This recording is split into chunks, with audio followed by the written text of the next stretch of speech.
Hello everyone, स्वागत है बच्चों आप सबका आज के हमारे इस नए लेक्चर में। और जैसा कि आप सबको पता है कि हम इस JEE 2024 वाले प्लेलिस्ट में, इस सीरीज़ में हमने लॉगरिथम और बेसिक अपना जो मैथ्स के फंडा होते हैं वो सब क्लियर कर लिए। और उसके बाद अभी हम फिलहाल ट्रिग्नोमेट्री स्टार्ट किए हुए हैं, जिसमें हमने एक लेक्चर ट्रिग्नोमेट्री का अभी तक किया है और अब हम सेकेंड लेक्चर आज ट्रिग्नोमेट्री का स्टार्ट करने वाले हैं। लास्ट लेक्चर में हमने एक तो थोड़ा सा क्लास 10th का रिकैप देखा था कि हम 10th में क्या क्या ट्रिग्नोमेट्री में पढ़ के आए हैं, और उसके बाद हमने 11th का बहुत ही बेसिक सा एक कंसेप्ट चालू किया था जिसमें हमने ये देखा था कि एंगल क्या होता है, डिग्री क्या होता है, एंड इस तरीके की हमने चीज़ें देखी थी कि डिग्री को हम सब डिवाइड कर सकते हैं मिनट्स में and then further into seconds. तो आज का लेक्चर बच्चों हम उसी के आगे बढ़ाएंगे। हम रेडियन मेजर देखेंगे, अलग अलग सिस्टम्स देखेंगे एंगल लिखने के, और उसके बाद फिर ऑब्वियसली हम अभी तक क्लास 10th की दुनिया में हमने अभी तक सिर्फ और सिर्फ 90 से छोटे एंगल्स के लिए देखा है।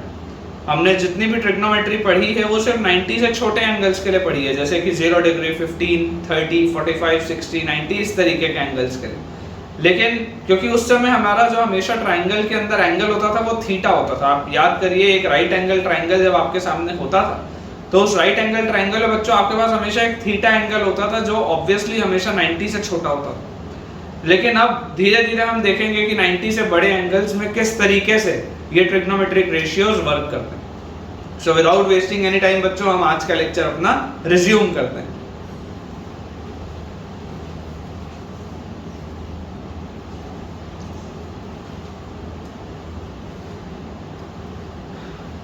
तो बच्चों जैसा आप देख सकते हैं कि हमने डिग्री वाला मेजर तो पढ़ लिया था, जिसमें हमने डिग्री को कैसे डिफाइन किया था कि अगर मैं इतना सा बस रोटेट करता हूं कि जितना मैंने एंगल रोटेट किया है that is 1/360th of a revolution.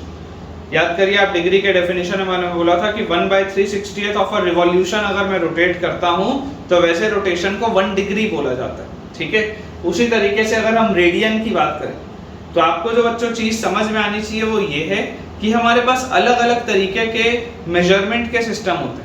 जैसे कि अगर मान लीजिए मुझे कोई लेंथ को मेजर करना है तो मीटर, सेंटीमीटर, किलोमीटर, और उसके बाद अगर हम देखेंगे तो इंचेस, फीट, इस तरीके के अलग अलग स्केल्स हैं हमारे पास। अगर हम वेट की बात करें तो हम किलोग्राम, ग्राम, उसके अलावा अगर आप देखेंगे तो टन, मेट्रिक टन, इस तरीके से हम वेट की बात करते हैं। उसी तरीके से बच्चों अगर आप एंगल की बात करें तो एंगल को मेजर करने का डिग्री के अलावा एक तरीका रेडियन भी होता है। हमने 10th तक जितना पढ़ा है, हमने 10th तक सिर्फ और सिर्फ डिग्री पढ़ा है कि वो 0 डिग्री है कि 30 डिग्री है कि 45 डिग्री है, हमने सिर्फ डिग्री पढ़ा है। लेकिन एंगल को लिखने का एक तरीका और होता है विच इज इन रेडियंस। तो अगर हम रेडियन की बात करें बच्चों, अगर हम इस रेडियन की बात करें तो देखिए रेडियन में क्या लिखा हुआ है। रेडियन में लिखा हुआ है angle subtended at the centre, angle subtended at the centre by an arc of length 1 unit. किसने सबटेंड किया? एक आर्क ने किया। एक आर्क क्या होता है? सर्कल का पार्ट होता है। आर्क क्या होता है? सर्कल का छोटा सा पार्ट होता है। तो angle subtended at the centre by an arc of length 1 unit in a circle of radius 1 unit is said to have a measure of 1 radian. बोलने का मतलब क्या है? बोलने का मतलब यह है बच्चों कि मान लीजिए किसी सर्कल का एक ये छोटा सा आर्क है, किसी भी सर्कल का ये एक छोटा सा आर्क है। मान लो इस आर्क का जो लेंथ है, आर्क का लेंथ मान लो 1 यूनिट है। आप 1 सेंटीमीटर मान लो या 1 मीटर मान लो, कुछ भी आपकी इच्छा है। मान लीजिए इस आर्क का लेंथ 1 यूनिट है और ये जो सर्कल था उसका रेडियस भी, ये जो बच्चों सर्कल था उसका रेडियस भी कितना? उसका रेडियस भी 1 यूनिट। जो आपने आर्क का लेंथ लिया है वो भी 1 यूनिट है। जो आपने सर्कल का रेडियस लिया है जिसका ये पार्ट होगा, जैसे मान लो इस तरीके का कोई एक सर्कल होगा, इस तरीके का कोई एक सर्कल होगा जिसका ये छोटा सा एक पार्ट होगा, तो इस सर्कल का अगर रेडियस भी 1 यूनिट है और अगर ये आर्क का लेंथ भी 1 यूनिट था तो ऐसा वाला जो एंगल बनता है इसे कहा जाता है 1 रेडियन। RAD भी लिखते हैं 1 रेडियन। तो 1 रेडियन बोलने का मतलब क्या है? 1 रेडियन बोलने का मतलब है कि अगर मेरे पास कोई भी एक सर्कल का आर्क है, मान लो अगर ये 1 यूनिट का है और अगर इसका रेडियस भी 1 यूनिट का ही था तो एंगल मेरे पास बनेगा 1 रेडियन। एंगल मेरे पास बनेगा 1 रेडियन। ठीक है, वही चीज है, देखो लिखी हुई भी अपन इसको और समझेंगे, हम ये भी देखेंगे कि डिग्री और एंगल में क्या रिलेशन होता है, अभी हम ये भी देखेंगे। इन जनरल आप बस ये समझ सकते हैं कि angle subtended at the centre by an arc of length 1 unit in a circle of radius 1 unit is said to have a measure of 1 radian. इसको आप 1 रेडियन बोलते हो। 1 रेडियन कैसे मैंने डिफाइन किया, आई होप आपको समझ में आया होगा।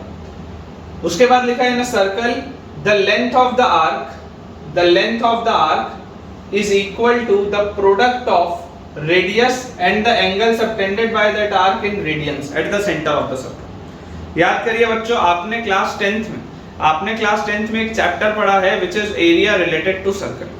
उस area related to circle वाले चैप्टर में अगर एक सर्कल आपको दिया जाता था या उस सर्कल का मान लीजिए एक आपको आर्क दिया जाता था और आपको ये बोला जाता था कि ये आर्क थीटा एंगल सबटेंड कर रहा है, आपको ये बोला जाता था कि ये वाला बच्चों जो आर्क है, ये वाला आर्क थीटा एंगल सबटेंड कर रहा है, this arc is subtending an angle of theta. तो अगर बच्चों ये थीटा एंगल सबटेंड कर रहा होगा तो इसका मतलब क्या है, इसका मतलब हम ये लिखते थे कि अगर इसका लेंथ l है तो l की वैल्यू आएगी theta by 360 into 2 pi r, जिसमें r इसका रेडियस होता था और ये थीटा को आप डिग्री में लिखते थे, क्योंकि तब तक 10 तक तो हमने रेडियन वाली चीज पढ़ी ही नहीं थी, तब हम थीटा को डिग्री में लिखते थे और इस तरीके से हम सॉल्व करते थे। उसी को हमने बस थोड़ा सा रीडिफाइन किया है बेटा। जो एक्चुअल डेफिनेशन होता है, ये तो आपने डिराइव किया ही है क्लास 10th। जो एक्चुअल डेफिनेशन होता है वो ये होता है कि अगर आपके पास कोई भी एक आर्क है जिसका लेंथ l है, अगर आपके पास कोई भी एक आर्क है जिसका लेंथ l है और अगर ये लेंथ l वाला जो आर्क है, अगर इस सर्कल का रेडियस r था और अगर ये लेंथ l वाला जो आर्क है, अगर ये सर्कल के सेंटर पर थीटा एंगल सबटेंड कर रहा है, कहां पर, eight the centre of the circle, circle के सेंटर पर, eight the centre of the circle, अगर ये सर्कल के सेंटर पर बच्चों थीटा एंगल सबटेंड कर रहा है तो डेफिनेशन हमारा ये बोलता है कि l की वैल्यू r इंटू थीटा के बराबर होती है। डेफिनेशन ये बोलता है कि l की वैल्यू r इंटू थीटा के बराबर होती है, जहां पर थीटा क्या होता है, रेडियन में होता है, जहां पर थीटा क्या होता है, रेडियन में होता है। यहां पर थीटा किस में था, डिग्री में था। ये और ये दोनों सेम है, पर यहां पर थीटा आपने लिखा था डिग्री में, यहां पर आपने थीटा लिखा है रेडियन में। ये एक्चुअल डेफिनेशन है, ये एक्चुअल डेफिनेशन है कि l किसके बराबर होता है, r इंटू थीटा के बराबर होता है, जहां पे लेंथ ऑफ आर्क को हम l बोलते हैं, उस आर्क जो भी सर्कल का वो आर्क है उसके रेडियस को हम r बोलते हैं, और थीटा जो होता है वो अच्छा एंगल होता है subtended at the centre of the circle, और अगर वो थीटा एंगल है तो l is equal to r into theta का रिलेशन होता है। अब अगर मैं आपको ये बोलता हूँ बच्चों कि ये वाला जो थीटा है ये डिग्री में है, ये वाला जो थीटा है ये रेडियन में है, तो कोई भी बच्चा बहुत आसानी से एक चीज समझ सकता है, क्या कि यार ये देखो ये l तो यहाँ भी लिखा है, l तो यहाँ भी लिखा है, ये रेडियस r यहाँ भी लिखा हुआ है, रेडियस r यहाँ पर भी लिखा हुआ है, बस यही वाली चीज तो अलग है, ये थीटा इंटू 2 पाई बाय 360 इधर एक्स्ट्रा लिखा है और इधर सिर्फ थीटा लिखा हुआ है। तो अगर मैं ये बात बोलूं कि यार ये दोनों बात तो एक ही है, लेंथ ऑफ r की तो निकाल रहे हो, एक जगह आपने बस थीटा को डिग्री में रखा था, एक जगह आप थीटा को रेडियन में रख रहे हो, तो क्या हम बहुत आसानी से ये नहीं बोल सकते कि theta in radian is equal to theta in degree into 2 pi by 360? क्या मैं ऐसा नहीं बोल सकता? दोनों सेम ही तो होना चाहिए यार, दोनों सेम ही तो होना चाहिए। आप सोच के देखो, या इसको चलो मैं आपको समझाने का एक बेहतर तरीका आपको बोलता हूँ, इसको मैं समझाने का आपको एक बेहतर तरीका बोलता हूँ कि यार देखो थीटा तो वही थीटा ही है, बस ये आपने रेडियन में निकाल लिया, इधर आपके पास डिग्री में दिया होगा। मान लो अगर मैं आपको बोलता हूँ कि यार अगर मैं इस लॉजिक से जाऊं, मान लो बच्चों मैं अगर आपको बोलता हूँ कि बच्चों आप तो मुझे ये बताओ कि 1 degree is equal to how many radians. बहुत सिंपल सा मैंने आपको सवाल बोला कि आप, अगर मैंने आपको ये रिलेट करके दिया है और मैं आपको बोल रहा हूँ कि मुझे आप बताओ कि 1 degree is equal to how many radians, तो आप क्या बोलोगे? आप बच्चों बोलोगे कि यार 1 degree is equal to how many, आप रेडियन पूछ रहे हो तो आप यार ये थीटा इन डिग्री के जगह 1 डाल दो, आप थीटा इन डिग्री की जगह 1 डाल दो तो 1 डिग्री आ जाएगा। तो 1 डिग्री अगर मैं यहाँ पर लिख दूं और बगल में 2 पाई बाय 360 लिख दूं तो ये इतना रेडियन होना चाहिए, थीटा इन रेडियन के बराबर होना चाहिए।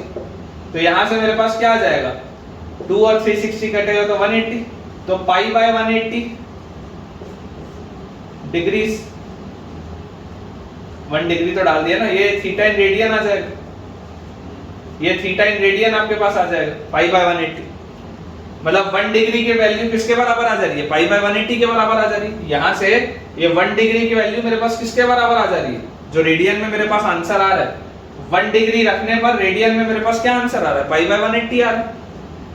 1 डिग्री मतलब क्या आ जा रहा है, पाई बाय 180 आ जा रहा है रेडियन, यही तो आ रहा है। देख लो आप रेडियन में कितना है, जैसे मैंने थीटा की जगह डिग्री वाली की जगह जैसे मैंने 1 रखा, जैसे मैंने इसको 1 डिग्री बोला कि आप डिग्री वाली जगह पे 1 रख दो, तो ऑटोमेटिकली रेडियन वाला आंसर मेरे पास क्या आ गया, देख लो आप, थीटा इन रेडियन कितना हो गया, पाई बाय 180 आ गया। 1 डिग्री के करस्पॉन्डिंग क्या आ गया, पाई बाय 180 आ गया। हो सकता है इसमें कुछ बच्चों को कंफ्यूजन हो रहा होगा, चलो दूसरे तरीके से देखते हैं। अगर मान लीजिए आपको इसमें बच्चों कंफ्यूजन थोड़ा सा भी आ रहा है तो इसको दूसरे तरीके से देख लेते हैं। दूसरा तरीका और सरल है।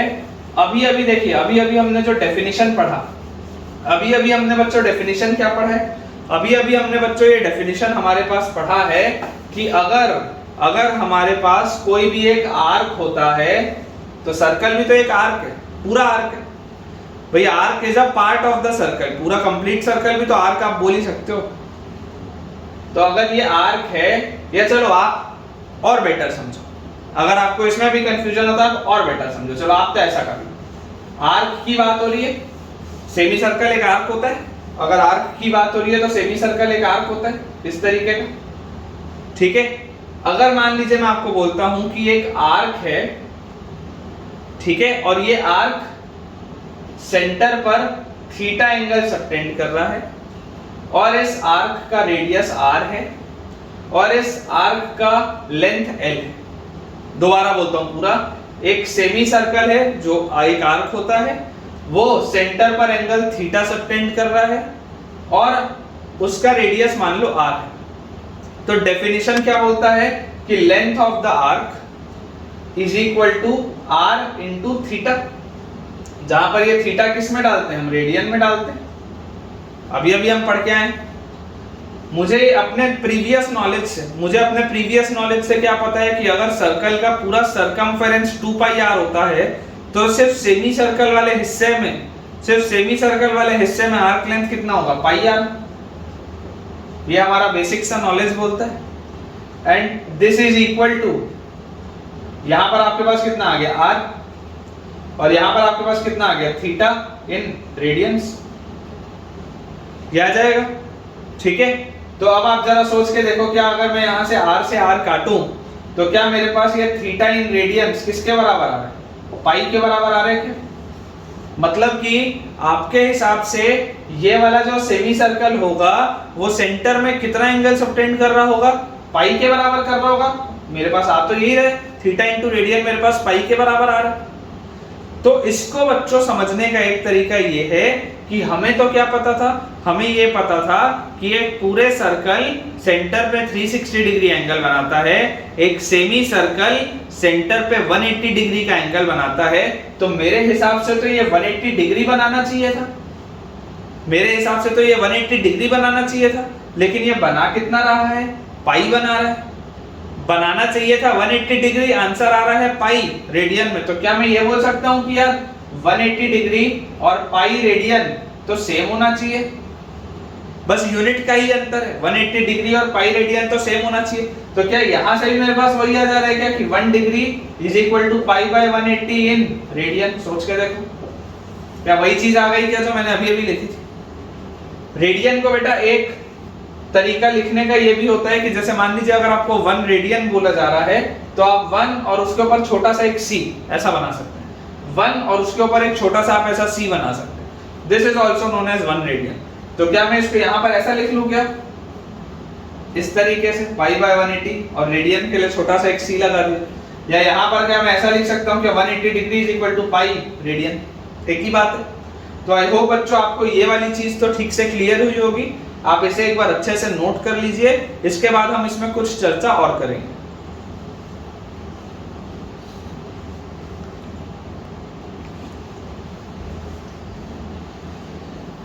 ठीक है बच्चों, तो अब हमने जैसे देख लिया है कि 180 डिग्री का मतलब पाई रेडियन होता है। ये स्टैंडर्ड चीज है जो हमको याद होनी चाहिए।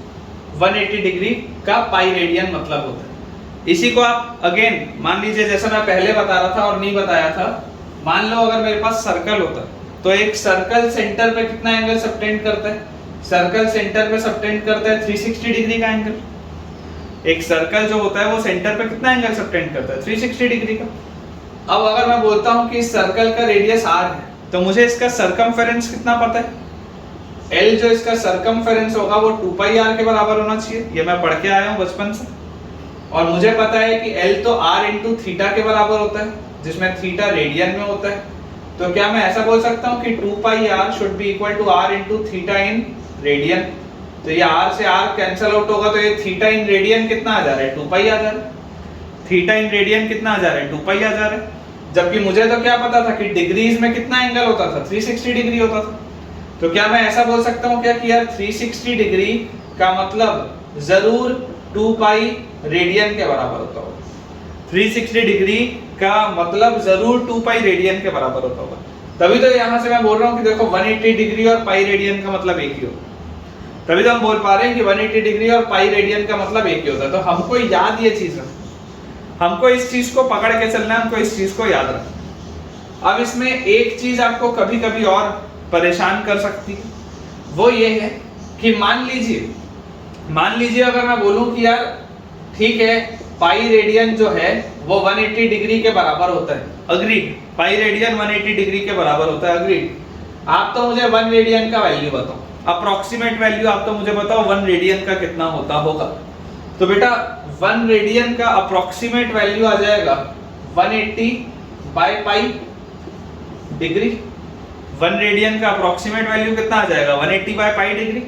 और 180 बाय पाई को क्या मैं 3.14 ले सकता हूं अप्रोक्सीमेटली, इतना डिग्री। आप जब इसको सॉल्व करेंगे तो ये अंदाजे से 57 डिग्री 16 मिनट के आसपास आएगा। आप तो 57 डिग्री पकड़ के चलो, अंदाजे से 57 डिग्री के करीब होता है। 1 रेडियन का मतलब अंदाजे से 57 डिग्री के करीब होता है। आपको तो ये चीज समझ में आनी चाहिए। तभी जब मैंने सर्कल बनाया था और मैंने आपको बोला था कि अगर ये आर्क है जिसका यूनिट 1 है और ये आर्क, इसका सर्कल का रेडियस भी अगर मैं बोलता हूं आपको 1 यूनिट का है, तो ये जो एंगल बनता है इस एंगल को बोला जाता है 1 रेडियन। तो आप बोल सकते हैं कि ये 1 रेडियन और ये वाला एंगल ही क्या होगा? लगभग 57 डिग्री के करीब होगा। यही 1 रेडियन वाला एंगल लगभग 57 डिग्री के करीब होगा। ये चीज हमको समझ में आनी चाहिए। तो रेडियन और डिग्री का जो कंपैरिजन होता है, जो दोनों में आपस में रिलेशन होता है, आई होप आपको वो चीज क्लियर होगी कि 180 डिग्री और पाई रेडियन का एक ही मतलब है, या 1 रेडियन को लगभग हम 57 डिग्री विच इज 57 डिग्री बोल सकते। ये चीज आपको समझ में आनी चाहिए। अब होता यह है बच्चों कि हमने जब तक क्लास 10th पढ़ी तो 10th तक तो हमको रेडियन का अता पता ही नहीं था। तो 10th तक तो हम जो एंगल पढ़ते थे वो एंगल पढ़ते थे 0 डिग्री, 30 डिग्री, 45 डिग्री, 60 डिग्री और 90 डिग्री। हम ये 5 एंगल पढ़ते थे और हमेशा हमने डिग्री में ही सुना था सारी चीजें।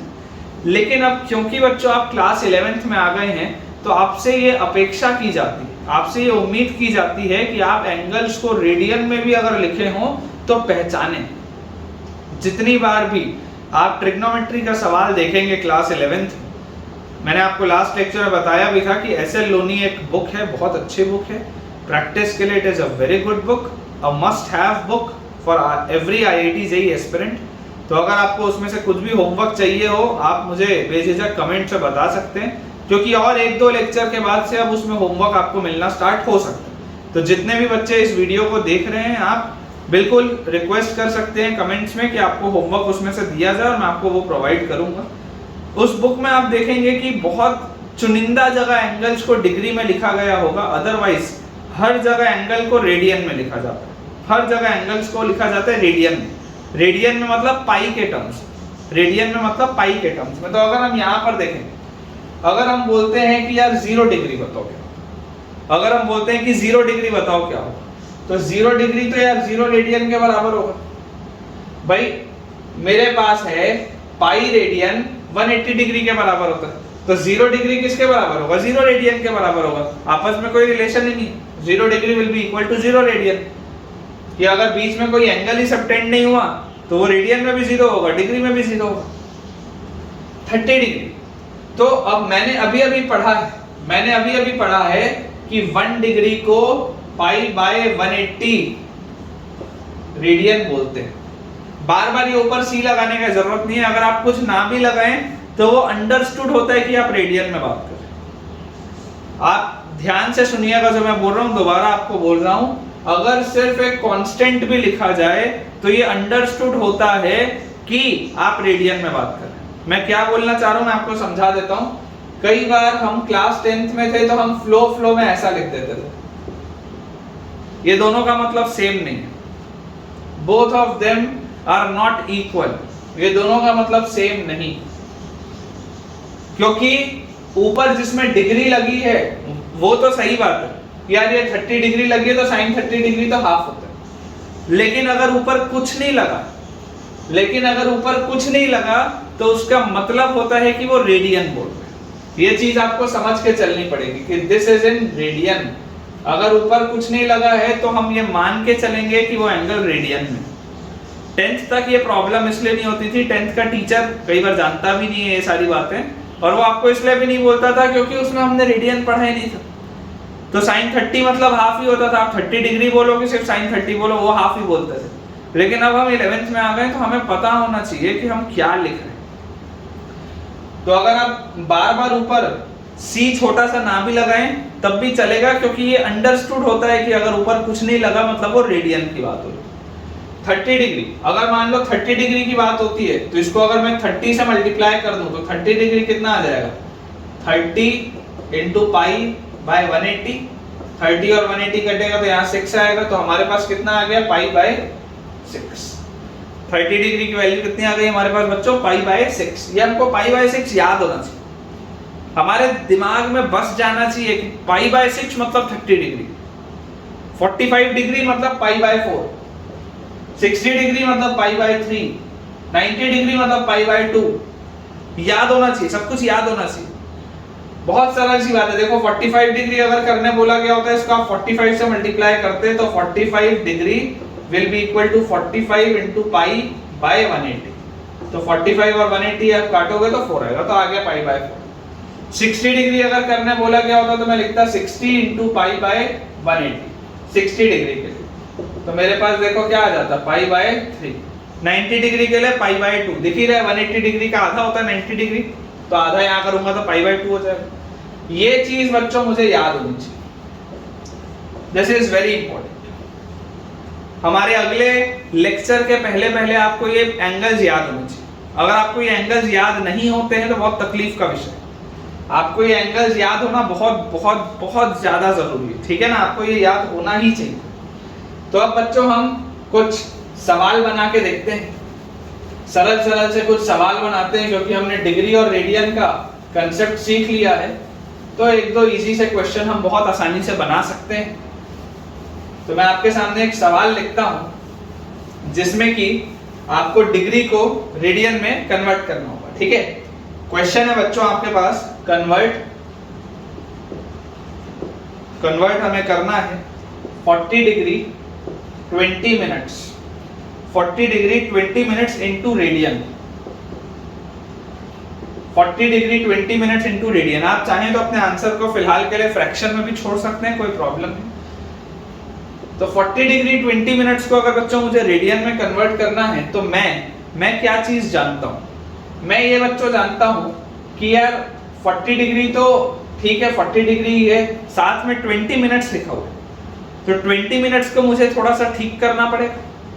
तो 20 इंटू 1 मिनट में कितना होता है? 1/60th of a degree. 1 minute मतलब क्या होता है 1/60th ऑफ अ डिग्री, क्योंकि मुझे ये चीज पता थी, मैंने कल ये पढ़ा था कि 60 मिनट मतलब 1 डिग्री होता है, 60 मिनट मतलब 1 डिग्री होता है, तो 1 मिनट में कितना आ जाएगा 1/60 ऑफ अ डिग्री। तो यहाँ से मेरे पास आ गया 40 प्लस 1/3, 20 और ये 60 कटेगा तो 1/3, इतना डिग्री है हमारे पास, इतना हमारे पास डिग्री है। इसको आप रीअरेंज कर सकते हैं 121/3, इतना डिग्री है बच्चों हमारे पास। और मुझे इस डिग्री को कन्वर्ट करना है रेडियन में, मुझे इस डिग्री को कन्वर्ट करना है रेडियन में। तो बच्चों मुझे पता है कि 1 डिग्री मतलब π/180 रेडियन होता है, 1 डिग्री का मतलब π/180 रेडियन होता है, तो इतनी सारी डिग्री का मतलब क्या होगा 121/3 इंटू π/180। जो भी आएगा सॉल्व होके ये आपका फाइनल आंसर होना चाहिए। ठीक है, आप इसको सॉल्व कर सकते हैं, जो भी आएगा बेटा ये रिड्यूस होके जैसा भी आएगा this will be your final answer.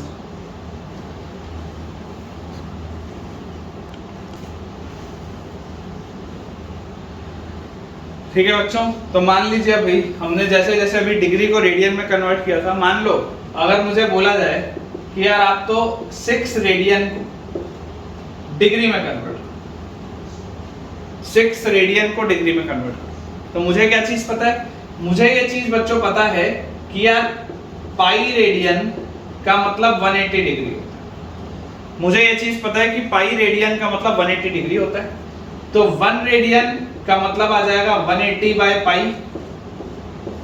Degree, 1 radian का मतलब आ जाएगा 180/पाई डिग्री। और अगर मुझे 6 रेडियन बोला जाए तो 6 रेडियन का मतलब आ जाएगा 6 इंटू 180/पाई डिग्री। सॉल्व करने का जरूरत नहीं, अननेसेसरी का टाइम खराब नहीं करना बच्चों, सॉल्व करने का जरूरत नहीं है, लेकिन किस तरीके से अप्रोच किया जाता है मैं आपको सिर्फ वो बता रहा हूं, किस तरीके से हमें अप्रोच करना होता है बच्चों मैं आपको सिर्फ वो बता रहा हूं। ठीक है, एक और बहुत सरल सा मान लो मैं आपको सवाल बोलूं, मान लो क्वेश्चन लिखा है find the radius of the circle in which, आपको रेडियस बताना है, radius of a circle in which a central angle of 60 degree, central angle आपके पास है 60 degree, in which a central angle of 60 degree intercepts an arc of length 37.4 centimeter, intercepts an arc of length 37.4 centimeter। दोबारा पढ़ देते हैं, find the radius of the circle in which a central angle of 60 degree intercepts an arc of length 37.4 centimeter। बोलने का मतलब यह है कि अगर मेरे पास एक सर्कल है और ये उस सर्कल का सेंटर है, तो अगर मैं 60 डिग्री का एंगल बनाऊं, अगर मैं 60 डिग्री का एंगल बनाऊं तो ये 60 डिग्री का एंगल कितने आर्क को इंटरसेप्ट कर रहा है, intercepts N arc of length 37.4 centimetre. ये 37.4 सेंटीमीटर वाले इसको कवर कर रहा है। ठीक है, वैसे भी देखो आप अगर देखोगे ध्यान से तो ये 37.4 सेंटीमीटर है। जब मैं L = R × थीटा लिखता हूं, आपने फिजिक्स में भी पढ़ा होगा कि वो डायमेंशन लेस होता है, अगर आप L = R × थीटा पढ़ेंगे तो देखो L सेंटीमीटर में है, रेडियस भी सेंटीमीटर में आंसर निकलेगा, तो थीटा क्या हुआ, यूनिट लेस हुआ, डायमेंशन लेस हुआ। ठीक है, तो यहाँ पर अगर हम देखेंगे तो बच्चों देखो थीटा अगर हम बात करें तो हमारे पास रिलेशन है L = R × थीटा। अब अगर L = R × थीटा होता है तो लेंथ तो आ गया 37.4 = रेडियस मुझे पता नहीं है, लेकिन मुझे क्या पता है, मुझे ये पता है कि थीटा इस रिलेशन में डालने के लिए थीटा रेडियन में होता था, तो अगर थीटा रेडियन में होता था तो यहाँ पर तो डिग्री में लिखा है, मुझे तो रेडियन में चाहिए। तो मैंने अभी आपको बताया था कि 60 डिग्री क्या होता है, आप अगर पेज घुमा के देखेंगे तो आपको दिख जाएगा 60 डिग्री मतलब π/3, 60 डिग्री मतलब π/3। तो अगर बच्चों मैं ऐसा सॉल्व करूं तो मेरे पास आ जाएगा 37.4 multiplied by 3 divided by pi, 37.4 multiplied by 3 divided by pi. ठीक है, तो ये बच्चों करते ही हमारे पास हमारा आंसर निकल आएगा। ठीक है, अगर आप चाहें तो आप पाई को 22/7 भी रख के देख सकते हैं। जब आप 22/7 रखेंगे तो ये पूरी चीज सॉल्व होके, मैं आपको आंसर लिख देता हूँ, ये पूरी चीज बच्चों जो सॉल्व होके आएगी दैट विल बी 35.7 सेंटीमीटर। ये पूरी की पूरी चीज सॉल्व होके आ जाएगी 35.7 सेंटीमीटर। मतलब कि हमारे पास इस सर्कल का रेडियस, ये वाले सर्कल का रेडियस हमारे पास कितना आ जाएगा बच्चों? It will be, radius of the circle will be 35.7 centimetre.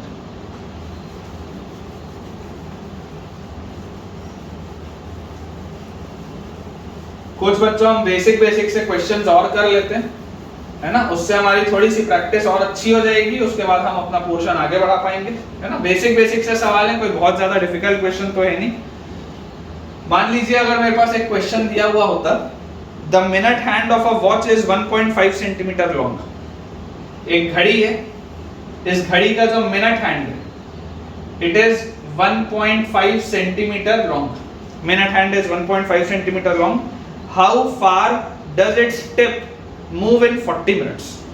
सवाल आपको बोल रहा है कि 40 मिनट बाद इसकी टिप कितना दूर मूव करेगी। 40 मिनट बाद इसकी टिप कितना दूर मूव करेगी? तो 40 मिनट बाद ये कुछ यहां पर होगा, 40 मिनट्स के बाद ये कुछ यहां पर होगा, ऐसे घूम के आ चुका होगा, क्योंकि यहां से इसके वर्टिकली अपोजिट तक 30 मिनट्स होता और ऐसे ये घूम के आ चुका होगा। तो ये 40 मिनट्स के बाद आपसे पूछ रहा है, आफ्टर 40 मिनट्स।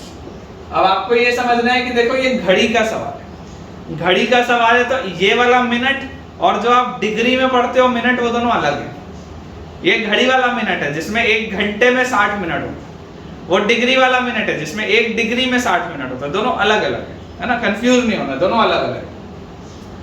तो अगर हम समझने की कोशिश करें कि कितना एंगल रोटेट हुआ होगा, अगर हम ऐसा समझने की कोशिश करें, तो आप जरा सोच के देखो कि एक घड़ी में बच्चों टोटल 12 हिस्से होते हैं। There are 12 parts.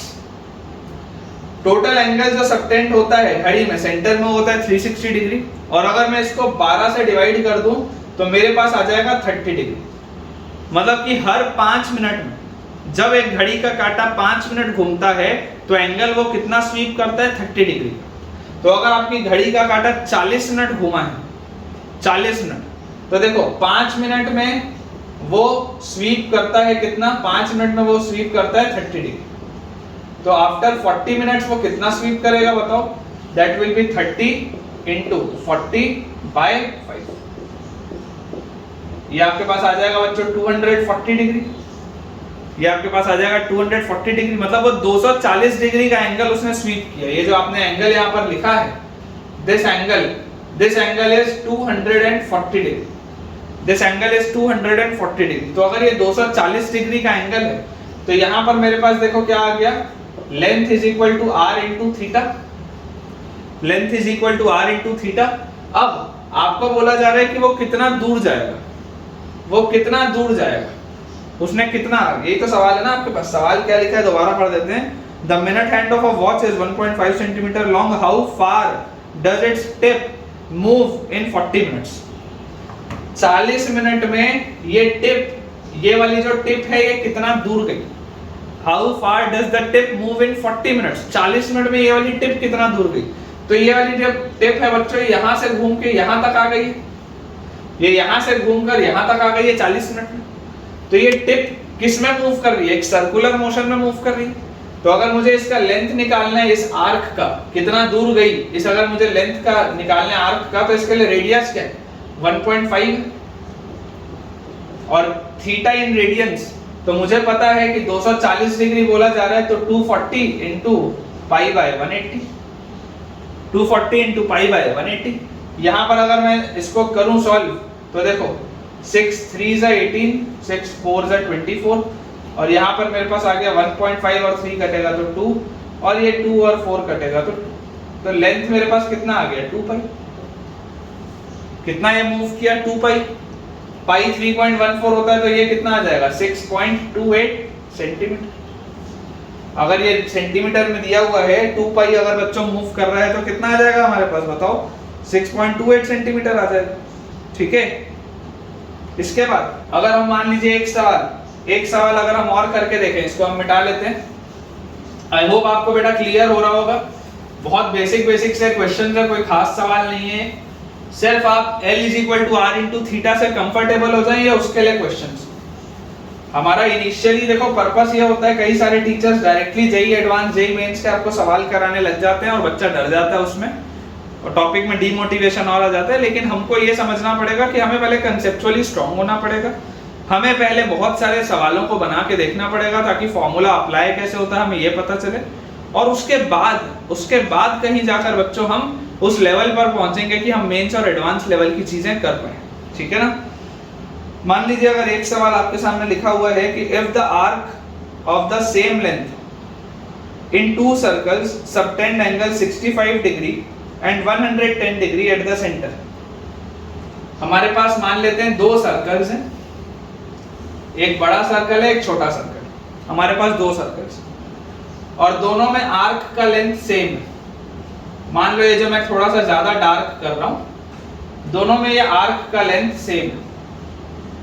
मुझे ये बोला जा रहा है कि if the arcs of the same length, दोनों जगह आर्क का लेंथ सेम है, in two circles subtend angle 65 degree and 110 degree at the centre. आपको दिखाई दे ही रहा है कि क्योंकि ये छोटा सर्कल था तो इसमें जो एंगल बनेगा ये बड़ा बनेगा, मान लो ये 110 डिग्री का एंगल है, और क्योंकि ये बहुत बड़ा सर्कल है तो ये एंगल इसमें जो सबटेंड करेगा वो छोटा से ही कर पाएगा, मान लो ये 65 डिग्री का। Length of the arc same है, length of the arc same है, सेंट्रल एंगल यहाँ पर 110 डिग्री है, सेंट्रल एंगल यहाँ पर 65 degree. Find the ratio of their radius. आपको दोनों के रेडियस का रेशियो बताना है। मान लेते हैं इसका रेडियस r1 है, इसका मान लेते हैं रेडियस r2। बहुत ही इजी सा क्वेश्चन। मुझे पता है L is equal to R into theta, 110 into pi by 180 radian. यहाँ अगर देखेंगे तो L is equal to R into theta मतलब 65 इंटू पाई बाय 180 रेडियन। अगर मैं दोनों का रेशियो निकालूं तो L by L is equal to R1 by R2 into 110 by 65 और पाई बाय 180 और पाई बाय 180 तो कट जाएगा दोनों साइड से, ये L बाय L भी कट जाएगा, यहाँ 1 आएगा। तो यहाँ से R1 बाय R2 कितना आ गया हमारे पास, R1 बाय R2 हमारे पास आ जाएगा बच्चों 65 बाय 110। अगर हम 5 से डिवाइड कर दें तो यहाँ 13 आएगा और यहाँ पर आएगा 22। तो दोनों के रेडियस का रेशियो क्या है, दोनों के रेडियस का रेशियो बच्चों हमारे पास आ जाएगा 13:22। ठीक है। तो आई होप बेटा आपको ये सारी की सारी चीजें क्लियर हो रही होंगी। हम देख लेते हैं अगर हमारे पास इसमें और कोई भी सवाल हो, अदरवाइज फिर हम थोड़ा सा पोर्शन अपना आगे बढ़ाएंगे। ठीक है। एक मुझे क्वेश्चन इसमें दिख रहा है बच्चों, ये क्वेश्चन थोड़ा सा बेहतर सवाल है। एक क्वेश्चन मुझे दिखाई दे रहा है, ये क्वेश्चन थोड़ा सा बेहतर सवाल है, इसमें बच्चों से गलती होती है, तो हम इसको ही बना के देख लेते हैं, ज्यादा समय हमको लगेगा नहीं। ठीक है। तो आई होप अब आपको L is equal to R into theta तो आप कंफर्टेबल हो गए होंगे लगाने में, उसमें अब ऐसा कुछ और बचा नहीं है लगाने का। क्वेश्चन है if a person runs around a square, मैं बोल भी रहा हूं आप लिखते जाइएगा साथ में क्योंकि ये वर्ड प्रॉब्लम जैसा है। If a person runs around a square of side 4 centimetre, if a person runs around a square of side 4 centimetre, इस स्क्वायर का साइड 4 सेंटीमीटर है और एक आदमी इसके चारों तरफ भाग रहा है। If a person runs around a square of side 4 centimetre such that it is always at a distance of 1 centimeter from the square, such that it is always at a distance of 1 centimeter, such that it is always at a distance of 1 centimeter from the square, then find the distance traveled by the person in one cycle, then find the distance traveled by the person in one cycle। कि वो एक बार अगर पूरे ground का चक्कर मारता है बाहर से तो वो कितना चक्कर मारा होगा, वो कितना ट्रैवल किया होगा, ये आपके पास सवाल है। हालांकि यहाँ पे 4 सेंटीमीटर लिखा है, आप इसको 4 मीटर कर लो, या 4 मीटर भी नहीं, आप 4 किलोमीटर कर लो। चलो ऐसा कर लो, आप 4 किलोमीटर कर लो और इसको 1 किलोमीटर कर लो। ठीक है। थोड़ा ज्यादा दौड़वाते हैं उसको, तो इस तरीके का वो ट्रैवल अपना कर रहा है, चल रहा होगा, दौड़ रहा होगा, इस तरीके से। तो आपको ये बोलना है कि वो टोटल कितना ट्रैवल करेगा, सच दैट कि वो हमेशा 1 किलोमीटर की दूरी में रहता है सर्कल से। तो समझने वाली बात बच्चों जो है वो ये है कि जब वो एजेस के पास चल रहा होगा, जब वो एजेस के पैरेलल चल रहा होगा तो एजेस के पैरेलल तो वो ऐसे ही चलेगा, एजेस के पैरेलल तो वो ऐसे ही चलेगा, इसी तरीके से एजेस के तो पैरेलल हो जाएगा, ताकि वो हमेशा ही 1 किलोमीटर की दूरी बना के रखे। दिस इज योर 1 किलोमीटर, हमेशा ही वो 1 किलोमीटर की दूरी बना कर रखे, तो एजेस के पास तो ऐसे ही चलेगा। डाउट ये आता है बच्चों को कई बार ऐसे सवालों को सॉल्व करने में लगता है कि सर अगर वो हमेशा 1 किलोमीटर की दूरी में होना चाहिए, तो कई बार बच्चे जो गलती करते हैं वो ये करते हैं कि वो ऐसे बना देते हैं, ऐसे सर बाहर एक बड़ा स्क्वायर बना दो। कई बार बच्चे एक तो ये गलती करते हैं, ये गलत है। ये जो बाहर मैंने स्क्वायर बनाया कि सर ऐसे बाहर चला लो, ये गलत है। क्यों गलत है? क्योंकि यहां तक तो ये 1 किलोमीटर मेंटेन कर रहा है, लेकिन जब वो यहां आ गया तो ये 1 किलोमीटर से बड़ा हो गया बेटा। अगर आप पाइथागोरस थ्योरम लगा के देखेंगे तो आप पाएंगे कि ये 1 किलोमीटर से बड़ा हो गया। आपको ये इंश्योर करना है कि वो हमेशा ही 1 किलोमीटर की दूरी में रहे, ठीक है ना। आपको ये इंश्योर करना है कि वो हमेशा ही 1 किलोमीटर की दूरी पर दौड़ता रहे या चलता रहे। तो वो करने के लिए हम क्या करेंगे? वो करने के लिए बच्चों हम करेंगे कि यार ये पॉइंट और ये पॉइंट और ये पॉइंट, यहां तक तो 1 किलोमीटर की दूरी मेंटेन्ड है, बिल्कुल समझ में आ रहा है, कोई प्रॉब्लम नहीं। लेकिन जब वो मुड़ के दूसरे में जा रहा होगा ना, तो उसको एक सर्कुलर पाथ लेना होगा, ये इंपॉर्टेंट। जब वो यहाँ पे देखो फिर चलना चालू करेगा, ये 1 पूरे में 1 किलोमीटर की दूरी, लेकिन जब वो दोबारा मुड़ेगा तो फिर उसके पास उसको एक सर्कुलर पाथ लेना होगा, क्योंकि सर्कुलर पाथ की खासियत ये होती है कि इसका रेडियस सेम होता है, आप जहां भी जाओ। फिर यहाँ पर वो चल रहा होगा तो हर जगह 1 किलोमीटर की दूरी, कोई प्रॉब्लम नहीं। लेकिन जब वो यहां से इधर आ रहा होगा तो फिर उसको एक सर्कुलर पाथ लेना होगा, यहां से यहां में फिर उसको एक सर्कुलर पाथ लेना होगा। तो ये बाहर वाली जो मैंने आउटर बाउंड्री बनाई है, इसमें वो चल रहा है, ठीक है। तो अगर हम देखेंगे तो देखिए ये अंदर वाला एंगल 90 डिग्री, अगर ये वाला एंगल 90 डिग्री है तो यार ये दोनों तो वर्टिकली अपोजिट एंगल है, ठीक है ना। तो ये वाला एंगल भी कितना आएगा? 90 डिग्री आ जाएगा। अब मुझे एक बात पता है, मुझे क्या चीज पता है कि यार अगर ये 1 किलोमीटर की दूरी में होना चाहिए, तो अगर ये 4 किलोमीटर है, अगर ये वाला पोर्शन 4 किलोमीटर है, तो ये भी तो 4 किलोमीटर होगा, ये भी तो 4 किलोमीटर होगा, ये भी 4 किलोमीटर होगा और ये भी 4 किलोमीटर होगा, इसमें तो कोई डाउट नहीं। तो यहां से मेरे पास ये तो क्लियर आ गया कि 4 4 4 और 4, ये तो 16 किलोमीटर तो आ ही गया, इसमें तो कोई एरर नहीं। पॉइंट है कि अब ये साइड वाले में वो कितना चल रहा होगा, ये साइड वाले में वो कितना चल रहा होगा। तो देखो ये एंगल कितना सबटेंड हो रहा है? 90 डिग्री। एंगल कितना सबटेंड हो रहा है? 90 डिग्री। 90 डिग्री को ही हम और क्या बोलते हैं? 90 degree is also known as π/2 radian. 90 degree is also known as π/2 radian. तो यहाँ पर ये जो लेंथ ऑफ आर्क होगा, ये लेंथ ऑफ आर्क किसके बराबर होगा? आपको एक बात समझनी चाहिए कि अगर ये L है तो ये भी L होगा, ये भी L होगा और ये भी L होगा, क्योंकि सिमेट्री है, एक ही तरीके का फिगर है, सिमेट्री है। तो ऐसा मैं लिख देता हूं प्लस 4L। और अगर मैं L की बात करूं तो L क्या होगा? L will be length of arc which is equal to radius into theta. तो रेडियस कितना है? 1 किलोमीटर का है और थीटा इन रेडियन कितना है? π/2 है। तो आप इसको जब सॉल्व करेंगे 2 और 4 कटेगा तो हमारे पास final answer will be 16 plus 2 pi kilometre. ये इसका बच्चों फाइनल आंसर आएगा। इसमें कई सारे बच्चे बहुत गलतियां करते हैं, लेकिन आपको ये चीज समझनी पड़ेगी कि जो वो टोटल डिस्टेंस कवर करेगा, जो वो टोटल बच्चों डिस्टेंस कवर करेगा, that total distance will be 16 plus 2 पाई, ठीक है ना। अब इस पे मैं आपको एक होमवर्क के लिए क्वेश्चन और दे देता हूं, सेम तरीके का सवाल।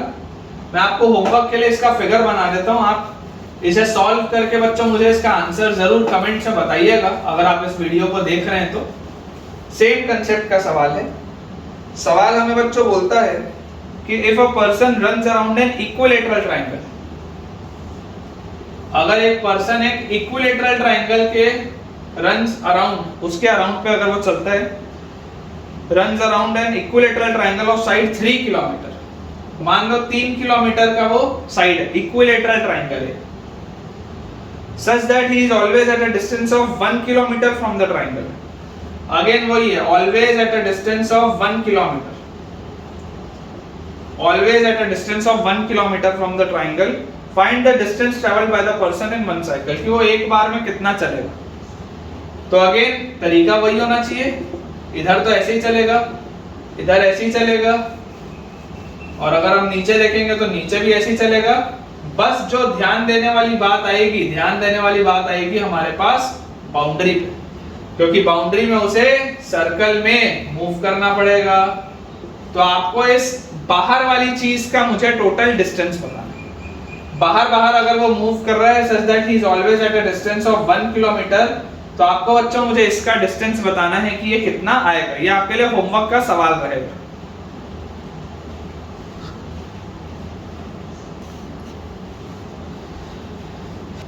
तो बच्चों आज का लेक्चर खत्म करने के पहले एक बहुत छोटा सा पोर्शन है, अब सिलेबस का पार्ट है इसलिए आपको पढ़ा देते हैं। हालांकि इससे सवाल आता नहीं, इससे सवाल नहीं आता इसलिए इसे सुन लो, याद रह जाए, बहुत अच्छी बात है, क्योंकि आज तक इससे सवाल आया नहीं है। लेकिन सिलेबस का पार्ट है, स्कूल में भी पार्ट में है, तो मैं बता देता हूँ आपको।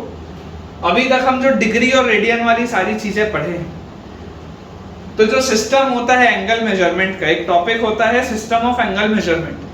सिस्टम ऑफ एंगल मेजरमेंट दो तरीके का है। पहला होता है सेक्साडेसिमल सिस्टम, जिसके अंदर हमारे पास ये जो डिग्री और रेडियन वाली चीजें वो आई, और अगला सिस्टम होता है सेंटेसिमल सिस्टम।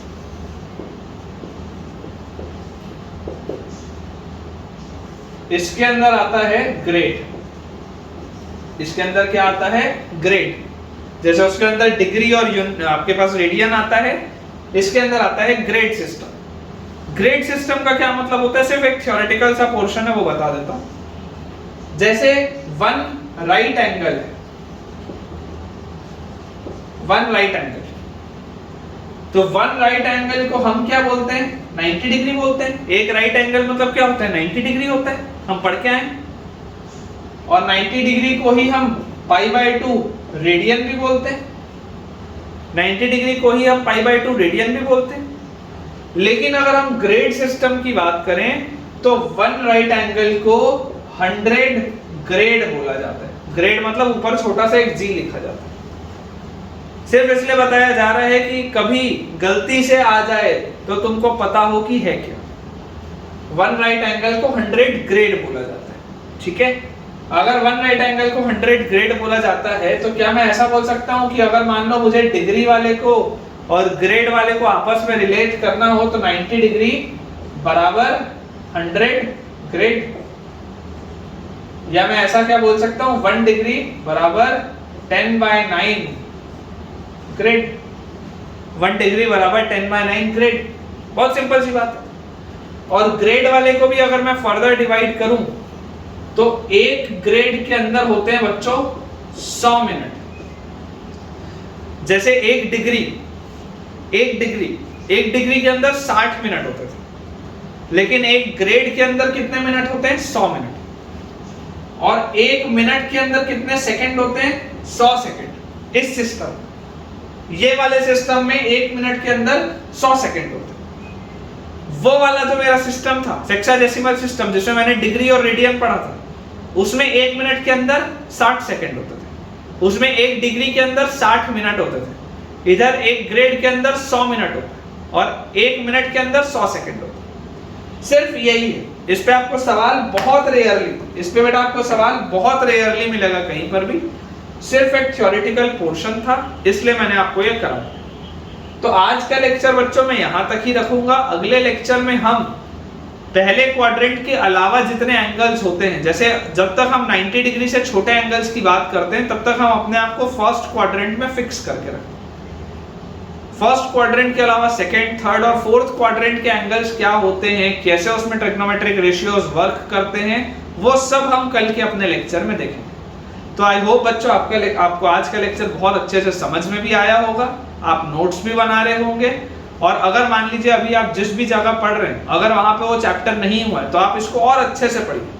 क्योंकि जब वो वहां पर होगा तब आपको ये चीज लगेगी कि यार हमको तो सब कुछ आता है।